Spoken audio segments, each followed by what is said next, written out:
Iran America संघर्षाला युद्धविराम, Donald Trump यांच्याकडून शस्त्रसंधीची घोषणा, 10 एप्रिलला इस्लामाबादेत होणार चर्चा. इराणचे सर्वोच्च नेते मोज्तबा खामेनी यांनी शस्त्रसंधीला दिली मंजुरी. येत्या शुक्रवारपासून दोन्ही देशांमध्ये सामंजस्यासंदर्भात होणार चर्चा. हॉर्मुझची सामुद्रधुनी खुल्या करण्यासंदर्भात अखेर सहमती. पुढील 2 आठवड्यांसाठी हॉर्मुझ सामुद्रधुनीतून वाहतुकीला परवानगी, तर कच्च्या तेलांच्या किमतींमध्ये 17% घट. समजित घाटगेंचा राष्ट्रवादी काँग्रेस शरद पवार पक्षाला रामराम. सकाळी प्रदेशाध्यक्ष रवींद्र चव्हाणांच्या उपस्थितीत करणार भाजपमध्ये प्रवेश. काँग्रेस बारामती निवडणुकीत माघार घेण्याची शक्यता धुसर. पार्थ पवारांच्या डाऊनफॉलच्या वक्तव्यावर काँग्रेस नाराज असल्याची माहिती. पोटनिवडणूक बिनविरोध होण्याची शक्यता मावळली. अजितदादांच्या अपघातादरम्यान अशोक खरातच्या खात्यावर झालेल्या व्यवहारांची चौकशी करा. दादांच्या घराबाहेर झालेल्या काळ्या जादूशी खरातचा काही संबंध आहे का? रोहित पवारांकडून सखोल तपासाची मागणी. बंधू अशोक खरातला आज कोर्टात करणार हजर. व्हीसीद्वारे कोर्टात हजर केलं जाण्याची शक्यता. 3ऱ्या गुन्ह्यासंदर्भात सुनावणी होणार असल्याची माहिती. आणि मुंबईतील MM व्हॅलीत भीषण अपघात. स्कूल बसला ओव्हरटेकच्या प्रयत्नात दुचाकी घसरली. 2 तरुणांचा जागीच मृत्यू, 1 जण गंभीर. सीसीटीव्ही फुटेज समोर. आपलं पुन्हा एकदा स्वागत. बातमीपत्रामध्ये आता पाहणार आहोत सकाळच्या महत्त्वाच्या 100 बातम्या अतिशय वेगवान स्वरूपात. सुरुवात करूयात. बारामतीत काँग्रेसनं उमेदवार देताना विचार करायला हवा होता. अजित पवारांनी 15 वर्ष काँग्रेससोबत काम केलं आहे अशा शब्दात नाराजी व्यक्त करत मंत्री छगन भुजबळांनी काँग्रेसवर निशाणा साधला. अहिल्यानगरच्या राहुरी पोटनिवडणुकीसाठी दाखल झालेल्या उमेदवारी अर्जांची छाननी पार पडली. 29 उमेदवारांपैकी 7 जणांचे अर्ज बाद झाले, तर एका उमेदवारानं माघार घेतली आणि त्यामुळे आता 23 उमेदवारांचे अर्ज वैध ठरले आहेत अशी माहिती सहाय्यक निवडणूक अधिकारी डॉक्टर अमित पवार यांनी दिली आहे. मावळ कृषी उत्पन्न बाजार समितीमध्ये मोठा राजकीय ट्विस्ट पाहायला मिळतोय. आमदार सुनील शेळके यांनी संचालकांना अल्टिमेटम देत राजीनामे मागितलेत आणि त्यानुसार 9 सदस्यांनी राजीनामे दिले असून आणखी काही सदस्य वेट अँड वॉचच्या भूमिकेत आहेत. यामुळे बाजार समितीमध्ये बरखास्त होण्याची शक्यता निर्माण झाली आहे. राज्यसभेच्या नवनिर्वाचित खासदार ज्योती वाघमारे यांनी शिर्डीत साईबाबांच्या समाधीचं दर्शन घेतलं. खासदारपदाची शपथ घेतल्यानंतर त्या पहिल्यांदाच शिर्डीमध्ये आल्या होत्या. यावेळी संस्थांतर्फे त्यांचा सत्कार करण्यात आला. बाबांच्या आशीर्वादानं जनतेच्या सुख समृद्धीसाठी काम करणार असल्याचं त्यांनी म्हटलं. बॉलिवूडचे प्रसिद्ध कोरिओग्राफर फराह खान यांनी शिर्डीत साईबाबांच्या समाधीचं दर्शन घेतलं. आपल्या यूट्यूब टीमसोबत त्या साईचरणी नतमस्तक झाल्या.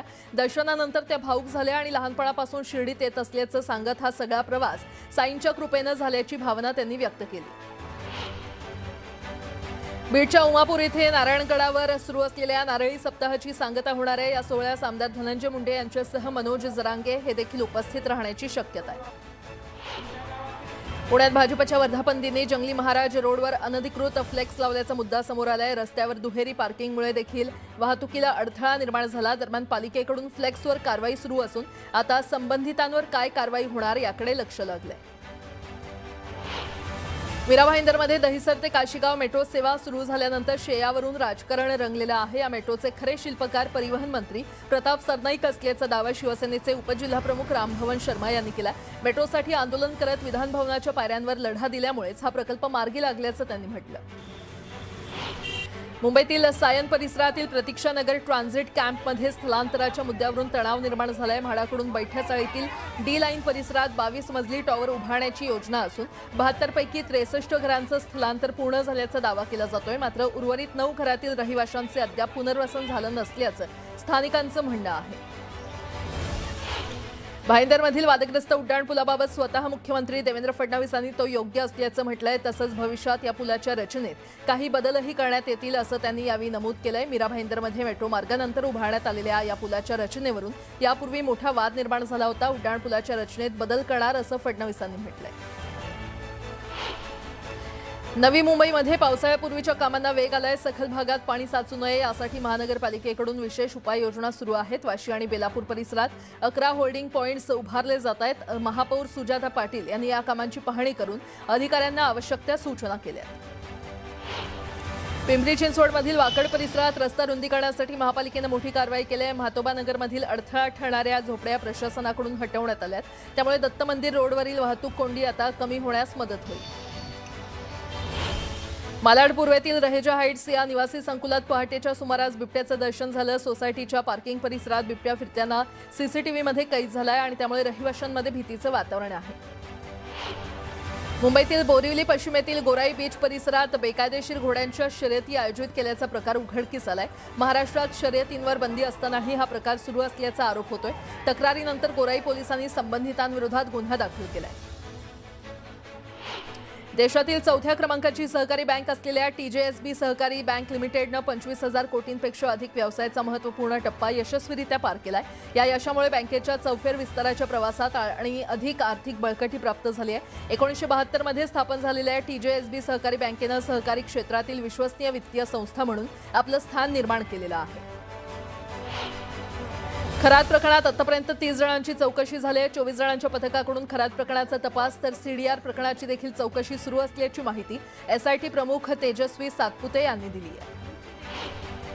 खरातला कुणी मदत केल्याचे पुरावे आढळल्यास कारवाई करणार असल्याचा इशारा SIT प्रमुख तेजस्वी सातपुते यांनी दिलाय. खरातच्या राजकीय कनेक्शनच्या प्रश्नावर सातपुते यांनी हे उत्तर दिलं. अशोक खराच्या मालमत्तांची ईडीकडून चौकशी केली जाणार आहे. मालमत्तांसह कागदपत्रांची सखोल तपासणी करत ईडीकडून सविस्तर अहवाल मांडला जाणार आहे. ठाण्यामध्ये आंतरजातीय विवाह केल्यानं एका जैन कुटुंबावर जैन समाजानं सामाजिक बहिष्कार घातल्याचा आरोप करण्यात येतोय. सोहनलाल जैन यांनी हा आरोप केलाय. ते नामदेववाडी पाचपाखाडी इथे वास्तव्यास असून त्यांना आणि त्यांच्या कुटुंबियांना गेल्या 4 महिन्यांपासून बहिष्काराचा सामना करावा लागत असल्याचं त्यांचं म्हणणं आहे. हरित लवादानं गंगापूर रोडसह नाशिक शहरातील वृक्षतोडीला स्थगिती दिल्याची माहिती समोर आली आहे. मात्र लवादाचा आदेश आल्यानंतरही काही ठिकाणी वृक्षतोड सुरूच असल्याचा आरोप होत असून हा न्यायालयाचा अवमान असल्याचं म्हणत वृक्षप्रेमींनी तीव्र नाराजी व्यक्त केली आहे.